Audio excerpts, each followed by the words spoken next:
আগে তো বলেছিলাম যে টিভিও কিনবে, কিন্তু টিভিটা 2 দিন লেট হচ্ছে আসতে। তো আজকে দেখো রাত হয়ে গেছে, আমি যেতে পারিনি টিভি আনতে। তো তোমার দাদা ভাই আর এই জাইম্বু গেছিল, বাবাও গিয়েছিল সঙ্গে। তো ওরা নিয়ে এসছে টিভিটা। দেখো এই যে হচ্ছে টিভিটা।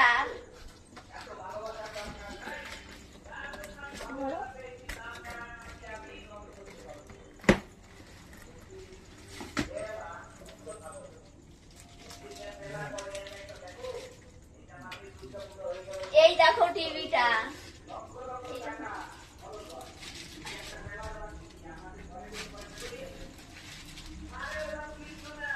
ওয়াও, না নতুন টিভি হয়ে গেছে তোমার। এখন শুধু টিভি দেখবো আর ফ্রিজে ঠান্ডা ঠান্ডা জল খাবা। তো কেমন হয়েছে অবশ্যই তোমরা কমেন্ট করে জানিও। সবাই খুব ভালো থেকো।